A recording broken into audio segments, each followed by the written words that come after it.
Nós estamos analisando o profeta menor, Miqueias, e o que é necessário para uma restauração nas nossas vidas. É isso que Miqueias está lidando ali.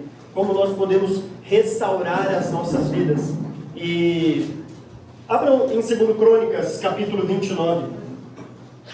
Livro de 2 Crônicas, capítulo 29. A pregação ainda é Miqueias, mas eu queria ler um trecho de 2 Crônicas para contextualizar a nossa mensagem de hoje. 2 Crônicas 29. A partir do versículo 1. Lembra que na primeira mensagem, o capítulo 1 de Miqueias, nós vimos que Miqueias estava falando para o reino do norte, o reino de Israel. Ele exerce o seu exercício profético de 740 até 700, 690 antes de Cristo, o que faz com que ele presencie a queda do reino do norte. Foi em 722 pela Síria. E também ele presencia o Império Assírio chegando às portas de Jerusalém. Depois, se você quiser continuar a leitura em 2 Crônicas da sua casa, você vai perceber que o Império Assírio chega às portas de Jerusalém, mas não conquista o Reino do Sul. O Reino do Sul é conquistado depois pela Babilônia. Mas nós vimos no primeiro capítulo, que é o único capítulo de Miqueias que não há nada de esperança, né? Não há nada assim de muito animador, pelo contrário, há uma sentença de condenação, talvez pela não existência mais do Reino do Norte, né? Depois que ele é conquistado, ele acaba, né? Só fica o Reino do Sul que vence esse cativeiro, que resiste ao cativeiro, pela graça de Deus. E dá a entender, dá a impressão, agora imagine você no Reino do Sul, vendo tudo aquilo, dá a impressão que o juízo é para eles só, que Deus estava fazendo juízo com eles que são ruins. Eles são ruins e Deus estava fazendo juízo com eles. Mas aí o restante do livro de Miqueias agora, ele vai falar para o Reino do Sul. Então passa-se um tempo entre o capítulo 1 até o capítulo 2. Neste tempo que se passa, Ezequias chega a governar agora o Reino do Sul. E ele começa a fazer algumas reformas que está descrito aqui em 2 Crônicas, capítulo 29. Depois, se você tiver interesse de ler, até o capítulo 32 vai mostrar essas reformas que Ezequias fez. E diz assim, versículo 1, Ezequias tinha 25 anos de idade quando começou a reinar, e reinou 29 anos em Jerusalém. O nome de sua mãe era Abia, filha de Zacarias. Ele fez o que o Senhor aprova, tal como tinha feito Davi, seu predecessor. No primeiro mês do primeiro ano de seu reinado, veja bem, primeiro mês do primeiro ano, ou seja, prioridade para ele aqui, ele reabriu as portas do templo do Senhor e as consertou. Ele reabriu as portas do templo do Senhor e as consertou. Eu sei que você talvez esteja perguntando por que as portas estavam fechadas. Bom, para você ler depois Crônicas, para você entender por que as portas estavam fechadas. Aliás, a tônica de Crônicas, que é diferente de Reis, é quase a mesma narrativa, a tônica dela é olhar para a história com o templo, o foco é no templo. E aqui o templo estava fechado por causa da desobediência do povo, e Ezequias reabre o templo. Mas é interessante que quando a gente lê o capítulo 29 até o capítulo 32 de 2 Crônicas, parece que ele fez uma reforma perfeita. Você não vê nada muito assim. No final da vida dele ele fica um pouco orgulhoso, mas depois ele se arrepende. Mas você não vê nada assim de muita condenação de Deus diante do povo. Aliás, Isaías vai aparecer nessa história. Lembra que eu disse que Isaías e Miqueias eram meio que amigos contemporâneos, numa relação aí talvez discipulado, escrevendo inclusive trechos parecidos. E Isaías ajuda Ezequias a orar. Ele ora junto com Ezequias para que o reino da Síria não invadisse Jerusalém. Então ele estava ali dentro do palácio, Miqueias já não. Miqueias está lá na periferia, está como a gente, né? Hoje o William falou, né, que só ele e o Paulo, que não são caipiras. Tá certo, né? Tinha de Ribeirão Preto, não, né? Nada contra. Só porque eles são de São Paulo, né? Sabe? Aquela coisa toda, né? Assim, né? Mas já tem o Vinícius também, né? Vinícius é de São Paulo. Não. O pessoal de São Paulo, assim. Não, o outro Vinícius. O outro. Que tem pouco. Então Isaías estava lá não, né? Estava como se fosse em Brasília, assim. Né? Isaías estava lá, Miqueias não, Miqueias está lá no interior, Ribeirão Preto, tal. Mas escrevendo a mesma coisa, um olhando de dentro, junto com o rei, e outro olhando de fora. Agora, contrapondo isso que Crônicas está escrevendo a respeito do templo, olha o que Miqueias vai escrever. Capítulo 2 de Miqueias, agora, suas Bíblias. Eu prometo que até o final dessa série, você vai ficar craque em achar Miqueias na sua Bíblia. No último estudo, eu vou falar Miqueias, você vai fazer assim, vai abrir Miqueias, vai saber assim, agora eu sei onde fica Miqueias na Bíblia. Pelo menos decora o número da página, né? É uma boa. Diante de todo aquele quadro de restauração que você lê em 2 Crônicas, capítulo 29, e daqui a pouco, depois eu vou mostrar o porquê, esse contraste, parece até esquisito isso. Mas olha as palavras que Miqueias começa a sua profecia aqui no capítulo 2. Ele diz assim: ai daqueles que planejam maldade, dos que tramam o mal em suas camas. Quando alvorece, eles o executam, porque eles podem fazer isso. Cobiçam terrenos e se apoderam deles, cobiçam casas e as tomam, fazem violência ao homem e à sua família, a ele e aos seus herdeiros. Miqueias vai direcionar a sua palavra aqui para 3 grupos principais. Na verdade, você pode colocar um quarto grupo aqui. O primeiro deles é que, por causa dessa reforma de Ezequias, o reino do sul tinha agora reestabelecido um pouco do seu poder. E tinham surgido os novos ricos entre um povo. Agora, a gente sabe o problema que traz isso. Sabe aquele cara que sempre sonhou em ser rico, e quando ele é rico, ele não sabe o que fazer com isso, ele não foi educado para ser rico. Ele é rico, ele conseguiu ser rico, mas ele não foi educado para ser rico. E aqui Miqueias vai mostrar que, embora Ezequias tivesse feito uma reforma muito boa na religiosidade do povo, se você continuar lendo 2 Crônicas capítulo 29, você vai perceber que ele convoca os sacerdotes, os levitas, ou seja, ele celebra mais uma vez a Páscoa, ele reabre o templo, ou seja, todas as cerimônias religiosas voltaram a acontecer em Israel, que não estava mais acontecendo lá no Reino do Sul, mas parece que faltou um pouco de prática. Parece que o povo virou meio religioso. Eles estavam todas as cerimônias, as celebrações religiosas, mas esses novos ricos saíam das festas lá do povo de Israel celebrando a Deus, e quando deitavam a cabeça em sua cama, ao invés de pensarem que tinham ouvido na palavra, na leitura da lei, o que eles faziam é planejar maldade, tramar o mal em suas camas. Pensou? Que quadro tenebroso. Pessoas ricas, os novos ricos, esses latifundiários aqui da época de Ezequias, os novos ricos, deitando a sua cabeça, depois de celebrar a Páscoa, depois de celebrar toda aquela religiosidade, e o que eles faziam era: como a gente pode ganhar mais dinheiro? E claro, pelo contexto a gente percebe que é ganhar dinheiro ilícito à custa dos outros. E esses ricos, esses novos ricos ali, eles não só tramavam isso, mas eles o faziam porque eles podiam executar essas coisas. Eles eram latifundiários, eles eram ricos. Naquela época a gente sabe que os pobres não eram como os pobres hoje. Há pobres hoje, mas os pobres hoje são, eu vou dizer assim, independentes. Você é pobre, você pode ser pobre, mas você manda na sua vida, você faz o que você quiser da sua vida. Você é pobre, mas você tem a sua vida, você escolhe. Se você quiser morar em tal lugar, ou na rua, ou fazer assim, se for no restaurante, tem restaurante para comer, enfim, você é meio independente.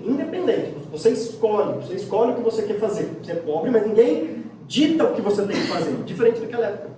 Diferente da época existiam reis em que todas as pessoas ali que eram pobres, e nessa época, tanto na época de Jesus também, estima-se que mais ou menos 93% da população vivesse em condições lastimáveis, bem piores do que os pobres hoje vivem, bem piores do que os pobres vivem. Mais ou menos 93% da população vivia assim. Eles eram realmente oprimidos, eles não tinham escolha. Então, se esses ricos quisessem, por exemplo, tomar a casa deles, o terreno deles, quisessem tomar a família deles, podiam fazer. Pensou? Imagine você lá acordando na sua casa com sua família e não sabendo se é nesse dia que vai vir um senhor aí, um rico, desses novos ricos, que acabou de sair de uma celebração lá em Jerusalém, e ele pode tomar sua casa. Ele pode tomar aquilo que é seu. Então esses ricos tramavam porque eles podiam. O texto fala, porque isso eles podem fazer. E é por isso que eles cobiçam terrenos e se apoderam deles. Eles cobiçam casas e as tomam. Às vezes a gente cobiça a casa e só passa na cobiça, fica cobiçando. Né? Você anda pelos bairros aqui de Ribeirão, você fica a sua vida inteira cobiçando. A gente anda nos bairros aqui e fala assim, gente, aquela cobiça santa, claro, né? A gente olha e fala assim, gente, que casa. Mas só fica olhando, né? Você fica lá namorando a casa e tudo mais. Eles passaram e falaram assim, gostei dessa casa. Quer saber, essa casa é minha agora. Eu gostei desse terreno. Esse terreno é meu agora. É isso que eles faziam. Eles fazem violência, o versículo 2 aí, ao homem e à sua família. A ele e aos seus herdeiros. Ou, a tradução também pode ser, a sua herança. Né? Aquilo que ele tem. Ou a sua família, ou aquilo que ele tem. As posses que ele tem. Agora imagine, são pessoas pobres, que já não tem muita coisa. Aquilo que tem, os ricos levavam. Quadro triste. Pessoas religiosas, participavam das cerimônias religiosas. Talvez se a gente fosse trazer para o nosso contexto, não perdia um culto no domingo à noite, estava lá, batendo cartão, não perdia um culto, participava de todas as cerimônias, mas chegava na segunda, esquecia que era crente. Chegava no seu trabalho, ele esquecia. Chegava lá com sua família, esquecia que era crente. Aquilo ficou no domingo. No domingo, ele põe uma boa roupa, bonita, e vai até a igreja e participa das religiosidades. Mas só, saiu de lá, colocou a sua cabeça no domingo à noite no travesseiro e já está pensando, como que eu posso enganar aquele cara no trabalho para ganhar mais dinheiro? Como que eu posso subir lá de profissão puxando o tapete daquele outro cara? Como que eu posso fazer para me dar bem lá na rede social, ganhar muitos likes e tudo mais? São todos pensamentos assim, acabou de ouvir a palavra, mas esquece. Aquilo lá ficou no domingo à noite. Ficou lá. Ele não pensa nisso. Versículo 3 diz assim, portanto, assim diz o Senhor.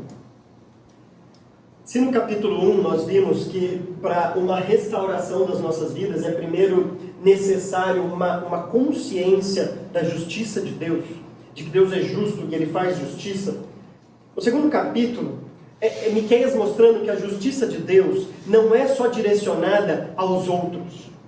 Agora ele está ensinando para o Reino do Sul. O Reino do Sul olhava para o Reino do Norte e falava assim, gente, esse povo está longe de Deus, hein? Esse povo merece a justiça de Deus. Esse povo, agora Miqueias está falando, eles também merecem. O capítulo 1 foi para mostrar que, olha, o Reino do Norte foi dizimado pela Síria. Ó, chegou aí o exército, acabou com o Reino do Norte, coitado deles, mas também são pecadores. Né? O templo não está lá, eles não conseguem fazer essas cerimônias bonitas que a gente faz. Aqui, então, lógico que Deus vai dizimar aquele povo lá. Aí o capítulo 2 vem, Miqueias e fala assim, ó, agora é com vocês. Assim diz o Senhor, estou planejando contra esta gente uma desgraça, um mal, da qual vocês não poderão livrar-se. Vocês não vão mais andar com arrogância, pois será tempo de desgraça. Percebe o contraste? Eles deitam à noite em casa e ficam planejando coisas. E Deus fala assim, vocês gostam de planejar as coisas? Planejar o mal? Espera aí. Eu também, eu sei planejar. Eu vou planejar o mal para vocês. Agora, o mal que Deus planeja para eles, eles não poderão livrar-se. Literalmente, aqui a ideia é você não vai poder tirar a sua cerviz. A ideia aqui, a cerviz, essa palavra cerviz no hebraico, ela descreve tanto atrás do nosso pescoço, a nossa nuca aqui, quanto também aquele jugo que era colocado em cima de um boi para levar as cargas. Né? Geralmente colocavam-se 2 bois numa carroça para levar alguma carga e colocava-se um toco de madeira, né? Uma cerviz aqui nessa parte dele, na nuca do boi. Né? Não sei se fala nuca para boi, enfim, vocês entenderam, nessa parte atrás do pescoço. E aí era uma carga que era colocado ali, né? Uma canga, um jugo que era colocado ali. E o que Deus está falando é, vocês não vão conseguir tirar, vai ser tão pesado sobre vocês, vocês não vão conseguir remover. Não vai ser assim, a gente não quer passar por isso agora.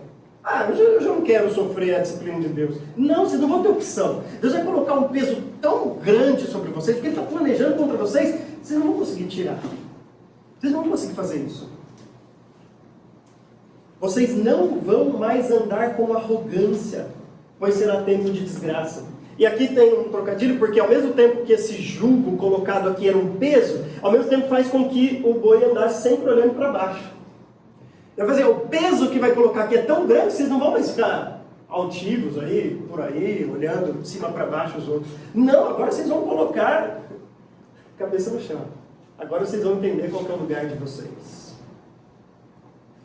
Pois será um tempo de desgraça. Naquele dia, vocês serão ridicularizados. Zombarão de vocês com essa triste canção. Estamos totalmente arruinados. Dividida foi a propriedade do meu povo. Ele tirou-a de mim, entregou a invasores as nossas terras. A expressão naquele dia é uma expressão que o primeiro profeta menor a ser escrito, né, há divergência entre os comentaristas, mas a minha opinião é que foi Joel. E Joel, o tema de Joel mesmo é o dia do Senhor. Então, quando Miqueias escreve aqui naquele dia, essa concepção do que seria esse dia já estava claro na mente dos judeus, ou pelo menos já estava começando a se desenvolver. Por isso que ele não fala e explica que dia que é esse, porque eles já entendiam que dia era esse. O dia do Senhor, na concepção deles, depois a gente percebe que tem algo mais aí pra frente, eu vou falar disso no decorrer da série, mas a concepção deles era o dia do julgamento de Deus. Era o dia que Deus iria intervir e julgar de uma vez por todas. Ele ia fazer justiça. Ele ia fazer justiça. Algumas vezes esse dia, ou naquele dia, ou o dia, é uma expressão de uma coisa boa, uma libertação de Deus, é uma alegria que vem, mas na maioria das vezes é uma expressão negativa, é um julgo de Deus, é um julgamento de Deus. Então naquele dia, nós sabemos que isso foi a Babilônia que invadiu o Reino do Sul, naquele dia eles seriam ridicularizados. Essa canção que é dita no capítulo 4, né, com essa triste canção, a palavra aqui, machal, é a palavra provérbio. É um provérbio, como os provérbios usados lá em Israel. Então eles vão cantar um provérbio para vocês. Tá? Deus também é um compositor aqui. Deus está compondo esse provérbio que eles vão cantar. Eles vão dizer: estamos totalmente arruinados. Dividida foi a propriedade do meu povo. Agora, para a gente entender a gravidade disso, a gente tem que lembrar da lei. Porque a permanência na terra, a terra para Israel, era fruto da bênção de Deus por obedecer à lei de Deus. Então quando fala, dividida foi a propriedade do meu povo, ele tirou de mim, a gente não tem ideia do que é isso. Não é a gente que compra um terreno e fica triste só por causa do valor do terreno, alguma coisa assim. Há algo maior ali. O que o povo está lamentando aqui não é simplesmente a propriedade particular em si, mas é a consequência negativa de desobedecer à lei de Deus. De perder a terra que Deus prometeu para eles lá em Deuteronômio, quando eles a conquistariam. Daqui a pouco eu vou ler um trecho de Deuteronômio, quando Deus falar para o segundo grupo aqui. Portanto, versículo 5, vocês não estarão na Assembleia do Senhor para a divisão da terra por sorteio. A terra não vai nascer de vocês. Vocês vão ser expulsos dessa terra. Uma das consequências, quando a gente olha lá para as maldições de Deuteronômio, de se quebrar aquela lei de Deus, era justamente a não permanência na terra. Eles iam ter, se você gosta de uma literação para decorar, né, as bênçãos de se obedecer à aliança era paz, prosperidade e permanência na terra. Eles iam ter paz com seus inimigos, eles iam ter prosperidade naquela terra e eles iam ter também permanência na terra. Né? O Carlos Oswaldo nos ajudava a decorar essas coisas. E se eles desobedecessem à lei, eles iam perder essas três coisas: a paz, a prosperidade e a permanência na terra. E aqui, claro, tirando a permanência deles na terra, ia embora a paz, ia embora a prosperidade, ia embora tudo. Então esse é o primeiro grupo que é tratado aqui. O grupo desses novos ricos religiosos que participavam das cerimônias, mas oprimiam o povo. Roubavam aquilo do povo, oprimiam os pobres. Sabe? Agora vem o segundo grupo. A partir do versículo 6, Deus diz assim, o profeta diz: não preguem, dizem os seus profetas. Não preguem acerca destas coisas. A desgraça não nos alcançará, ó descendência de Jacó. É isso que está sendo falado? O Espírito do Senhor perdeu a paciência? É assim que ele age? Agora a palavra vai sair dos ricos e vai ser dirigida aos profetas do povo.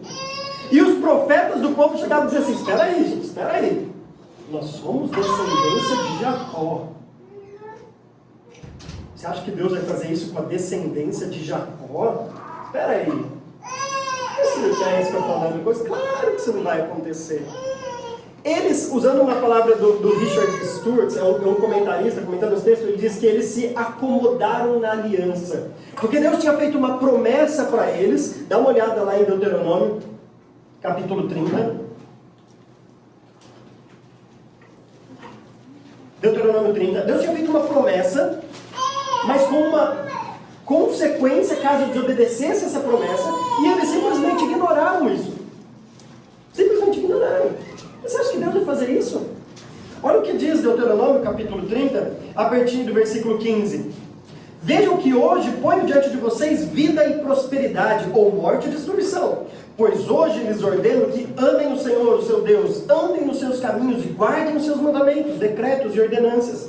Então vocês terão vida e aumentarão em número. E o Senhor, o seu Deus, os abençoará na terra em que vocês estão entrando para dela tomar posse. Se, todavia, o seu coração se desviar e vocês não forem obedientes, e se deixarem levar, prostrando-se diante de outros deuses para adorá-los, eu hoje lhes declaro que, sem dúvida, vocês serão destruídos. Vocês não viverão muito tempo na terra em que vão entrar e da qual vão tomar posse depois de atravessarem o Jordão. Hoje invoco os céus e a terra como testemunhas contra vocês, de que coloquei diante de vocês a vida e a morte, a bênção e a maldição. Agora escolham a vida, para que vocês e os seus filhos vivam, e para que vocês amem o Senhor, o seu Deus. Ouçam a sua voz e se apeguem firmemente a Ele, pois o Senhor é a sua vida, e Ele lhe dará muitos anos na terra que jurou dar aos seus antepassados, Abraão, Isaque e Jacó. Aí sabe aqueles profetas, vamos lá para Miqueias, sabe aqueles pregadores que escolhem alguns trechos das Escrituras, né? E as pessoas falam assim, mas Deus é amor, Deus não é amor? Você acha que Deus vai fazer isso? Um Deus tão bonzinho, tão amoroso que a gente tem na Bíblia, você acha que Deus pode fazer um negócio tão bem planejado, um mal? A gente é eleito, a gente, que isso? Como que Deus pode fazer uma coisa dessa com a gente? Está lá falando que Deus ia dar para a descendência de Jacó a terra. Está lá, eles citavam até um versículo, né? Esqueci do contexto, esqueci de pegar só alguns trechos. Está lá, escolha a vida, olha aqui, olha a religiosidade nossa. Você acha que Deus vai fazer isso com a gente? Isso é o que os profetas diziam. Essa palavra no versículo 6, não preguem, pode ser traduzido por gotejar. Não gotejem, ou seja, não coloca nem um pinguinho de palavras como essa em nosso meio, que é o que as pessoas fazem hoje. As pessoas, assim que ouvem uma palavra um pouquinho mais dura, assim que você chama um pouco a responsabilidade de uma pessoa, assim que você mostra a ira de Deus para uma pessoa, a pessoa, opa, isso não é esse evangelho que eu quero ouvir, não. Não é essa mensagem que eu quero ouvir, não. O quê? Não.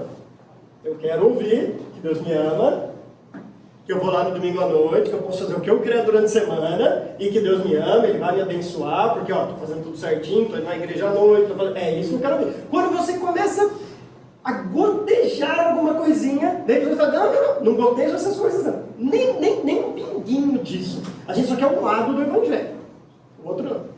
Um lado a gente quer, o outro não. Miqueias não estava colocando gotas, Miqueias estava jogando um balde da ira de Deus sobre eles. E eles nem assim, nem uma gota a gente quer ouvir isso. Você acha que Deus vai fazer isso com a gente? Claro que não. Deus vai julgar os outros. O reino do norte merece. Aqueles que não vão na igreja no domingo à noite merecem ser julgados por Deus. Tem gente aí que fica difamando o nome de Deus. Tem gente que... Eles merecem. A gente... Deus diz assim, continuando no versículo 7, né, a partir da mensagem, agora é Deus falando, as minhas palavras fazem bem aqueles cujos caminhos são retos. Não foi a minha mensagem que mudou, Deus está falando. Não foi o evangelho que mudou. Não foi a mensagem que foi adulterada. Foi o jeito que vocês entendem a mensagem. Foi o jeito que vocês andam com a sua vida que mudou. Por isso que vocês não querem ouvir dessas coisas.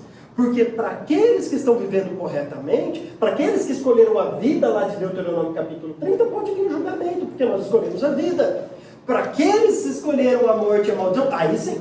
Aí a palavra de Deus não é boa. Aí a palavra de Deus é dura, é pesada. Quando a gente está fazendo aquilo que é errado, aí a gente fica meio assim, né? Você está com o seu carro andando a 130 na pista, você vai ficar temendo o radar. Você vai andar com temor de radar. Mas se você anda a 100, 110 limite na pista, pode ter quantos radar tiver. Não tem problema se tem radar ou não tem? Não vai fazer diferença nenhuma. Pode ter radar, você está tranquilo. Agora, se você estiver andando errado, você vai ficar assim, ó, procurando o radar, porque você está 130, 140, qualquer coisa você tem que dar. As palavras de Deus são boas. São boas. Para quem os caminhos são retos. Mas ultimamente, como inimigos, vocês atacam o meu povo. Aqui há uma dúvida em relação à tradução, né? É difícil mesmo traduzir esse trecho, porque pode ser que ele esteja se referindo aos profetas que atacam o povo, ou ao próprio povo que ataca contra Deus, né? E é difícil saber o que está dizendo. Tanto que eu acho que a NVI, cada um optou por uma coisa, né? A coloca o povo como sujeito, e a NVI coloca os profetas, né? Como inimigos de Deus, vocês atacam o meu povo. Além da túnica, arrancam a capa daqueles que passam confiante, como quem volta da guerra. A pessoa sabe aquela pessoa que está andando assim, confiante, voltando da guerra, assim, está tranquilo, voltou da guerra, então é sinal de paz.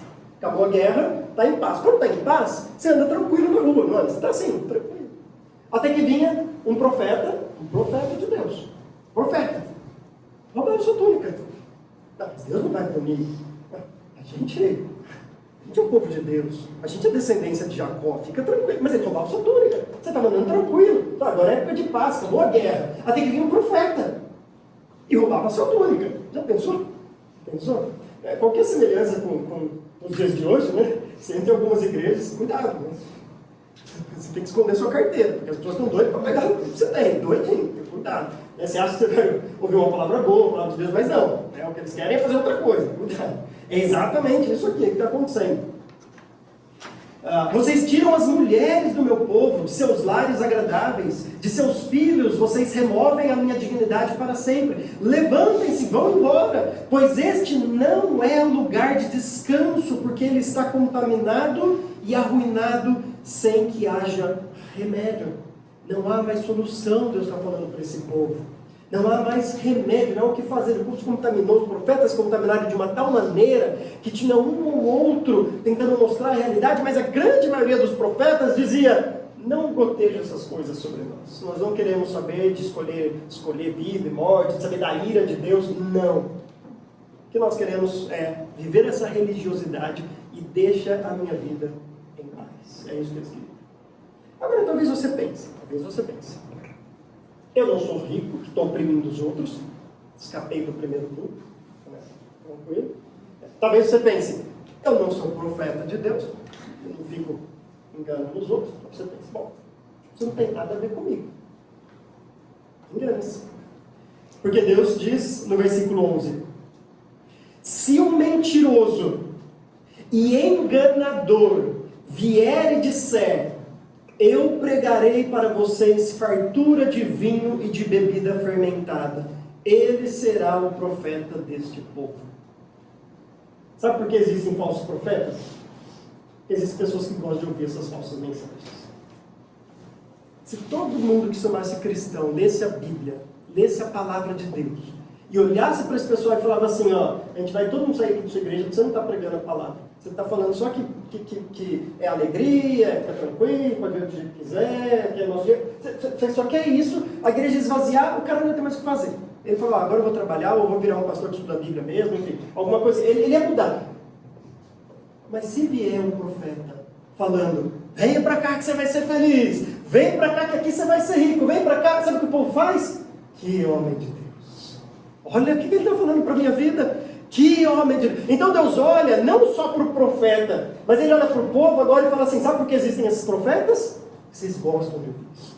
Vocês gostam de ouvir quem massageia o ego. Se vier alguém que tenha a revista atualizada, William, né? William é o cara da RA aqui, né? William, dá uma olhada no versículo 11, só o comecinho aí, fala de vento, não é? Se houver alguém seguindo o vento da falsidade. Isso, obrigado. Seguindo um vento de falsidade. A minha versão traduziu como um mentiroso, mas é alguém que segue um vento de falsidade. A palavra, literalmente está isso lá no texto hebraico, né? A palavra vento de falsidade, o ar ali, é um vento ou um espírito Tá? A ideia assim é aquela má intenção do cara de já ser mentiroso. Se vê alguém assim, e percebe, parece que o povo sabia disso. O povo sabe disso. Só que o povo gosta do ego ser massageado. O povo sabia que o cara estava assim, ele não estava falando toda a lei de Deuteronômio, ele estava escolhendo uns trechos para pregar. Ele estava só escolhendo a parte boa. O povo sabia disso, mas se vê alguém mal intencionado, com um espírito de falsidade, assim, sabe, só para massagear o ego, Deus fala, esse vai ser o profeta de vocês. Que aí vocês querem ouvir. Então, a bronca de Deus não é só com os profetas, não é só com os ricos. No fim das contas, Deus está olhando para todo o povo e dizendo, vocês são todo mundo religioso. Ezequias restaurou todo o sistema religioso de Israel, mas e no dia a dia? E quando você vai trabalhar? E quando você está com sua família? Cadê a sua religiosidade colocada em prática? O que vocês querem é um profeta que fale aquilo que vocês querem ouvir. Eu disse que o capítulo 1 é o único capítulo que não termina com uma mensagem de ânimo e de esperança. E agora vocês vão perceber que a partir do capítulo 2, lembram? O capítulo 1 é escrito para o Reino do Norte. O Reino do Norte, uma vez que a Síria conquista, ele é dizimado. Por isso que não há esperança. O capítulo 2 é escrito para o Reino do Sul. A gente sabe da história, né? Se você nunca leu, você tem que ler. Mas a gente sabe que o Império Babilônico conquistou o Reino do Sul, ficou 70 anos cativo, mas depois Deus restaurou o povo de Israel. E o capítulo 2 termina assim no versículo 12 e 13. Vou de fato ajuntar todos vocês, ó Jacó. Sim, vou reunir o remanescente de Israel. Eu o ajuntarei como ovelhas num aprisco, como um rebanho numa pastagem. Haverá ruído de grande multidão. Aquele que abre o caminho irá diante deles. Passarão pela porta e sairão. O rei deles, o Senhor, os guiará. Há uma mensagem agora de esperança da parte de Deus, porque ele é um grupo que ele chama de remanescente. Esse grupo nos escritos proféticos significa que Deus está olhando para o povo e ele sabe que dentro daquele povo tem sempre um ou outro que deseja realmente levar a lei de Deus a sério, levar as coisas de Deus a sério. Deus não está olhando para o povo falando assim, eu sei que todos vocês não... Não, Deus sabe assim, há sempre um remanescente fiel, sempre houve, sempre haverá um remanescente fiel. Leia depois na história da igreja, tempos em que a igreja passou por períodos lastimáveis, de dar vergonha na igreja. A igreja é institucionalizada, que eu estou dizendo, mas sempre houve na história, sempre houve um grupo que foi aquele remanescente que era fiel. E algumas vezes, por incrível que pareça, a igreja institucionalizada matava esse grupo que era aquele que era fiel, por mais paradoxo que isso possa ser. Mas aqueles que estavam realmente querendo viver o cristianismo eram perseguidos pela multidão que só queria saber de religiosidade. Então Deus termina aqui dizendo, vai vir o cativeiro, vocês vão sofrer as consequências de desobedecer Deuteronômio, a lei que estava lá escrito, o cativeiro não tem como, vai acontecer, não há mais remédio para isso, mas depois disso, perceba que agora Deus não só entra em cena planejando o mal, agora toda a ação se volta para Ele. O texto diz, de fato, vou de fato ajuntar todos vocês. Perceba como Deus agora toma o protagonismo disso e fala assim, sou eu que vou juntar vocês novamente, este remanescente. O Paulo nos leu aqui na ceia, né? Leu para a gente um texto aqui de João capítulo 1, como eu gosto daquele trecho, né? daquele último versículo que o Paulo leu. O último versículo que o Paulo leu diz que aqueles que são filhos de Deus não nasceram da carne, lembra? Não nasceram da vontade humana, primeiro do sangue, depois da carne, e nem de vontade humana. Ou seja, não foi porque você tem sangue correndo nas veias, está escrito para judeu, não foi porque você é da descendência de algum judeu, eu sou da tribo de não sei o que, não é por isso que você foi feito filho de Deus. Não é da vontade da carne, ou seja, isso não foi da sua vontade, porque a nossa vontade, escravos do pecado, é longe de Deus. E não foi da vontade de nenhum homem, não foi um homem que disse para você assim, você é filho de Deus. Não foi. Mas foi da vontade, como que o texto termina? Mas foi da vontade de Deus. Deus fala que eu ajuntarei, eu que ajuntarei. São vocês que vão se ajuntar novamente e sair do cativeiro e achar assim, vencemos o cativeiro. Não, Deus fala, eu vou ajuntar esse remanescente fiel. Agora, se você prestou muita atenção nesse texto, esse texto, claro, está falando da volta do cativeiro, mas é quase impossível ler um texto desse sem lembrar do nosso Salvador. É impossível. Olha o que o texto diz. Eu ajuntarei como ovelhas num aprisco. Você lembra de uma passagem do Novo Testamento que Jesus está falando? Tem ovelhas que não são deste aprisco também. Você lembra quando ele fala, aquele que abre o caminho irá diante deles, passarão pela porta e sairão. Você lembra quando Cristo fala, eu sou a porta. Aquele que entra por mim encontrará passagem. O rei deles, o Senhor, os guiará. Talvez o povo aqui só estivesse pensando, e eu creio nisso, só está pensando quando o cativeiro acabar. É isso que eles estão entendendo. De fato, essa é a mensagem para eles. Mas é impossível ler esse texto e na nossa mente não lembrar que isso foi plenamente cumprido quando Jesus Cristo veio e nos conduz como ovelhas para o seu aprisco. O remanescente fiel. Ele nos ajunta. Então, eu queria terminar a mensagem te convocando, primeiro lugar, agradeça a Deus. Porque se você é filho de Deus, se você foi ajuntado por Deus dentro do seu povo, não foi porque seu desejo, não foi o desejo de outro homem, não foi porque você é de linhagem real, não foi porque você é rico, não foi por nada disso. Foi porque foi da vontade de Deus. Deus que nos junta, apesar de quem nós somos, apesar da nossa pecaminosidade, apesar da nossa escravidão ao pecado, mortos os nossos delitos e pecado, Deus nos dá vida, Deus nos vivifica, Deus nos liberta, para usar as linguagens que Paulo usa, contrapondo quem nós éramos antes de Cristo. Agora, a segunda mensagem, a segunda lição que eu queria deixar para vocês aqui é que se nós fomos juntados por Deus, nós devemos viver como este remanescente fiel. Não usem, como Paulo vai dizer lá em Gálatas, a liberdade de vocês para dar ocasião à vontade da carne. Não dizem assim, bom, Deus me salvou, eu vou morar no céu, então quer saber? Paulo fala, não foi para isso que Deus te salvou. Aliás, isso não são nem palavras de crente. Isso, do crente não fala assim, eu sou salvo, então cuidado, você já falando isso, pensa bem no plano de salvação, pensa bem que isso não é palavra de crente.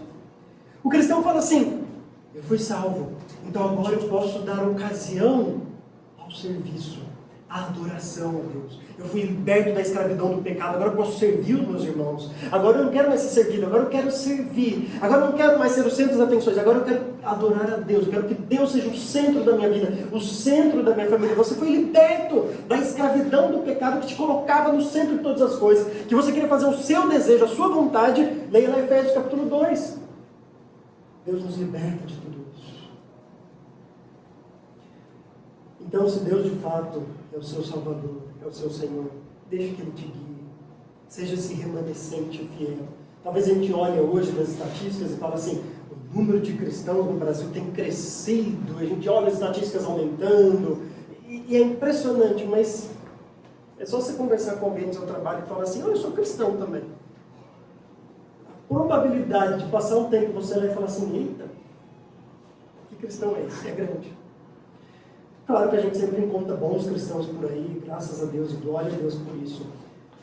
Mas mesmo que todos se afastem da palavra, mesmo que você olhe para o seu trabalho e os cristãos dão um péssimo testemunho, mesmo que talvez você vá no churrasco da família e os cristãos dão aquele péssimo testemunho, mesmo diante disso você fala, eu sou um remanescente. Deus é que me guia, Deus é que me conduz como ovelha para o seu aprisco, e eu vou deixar que Ele me conduza. Amém. Que Deus nos ajude e nos dê misericórdia e graça para que a gente consiga colocar isso em prática. Amém.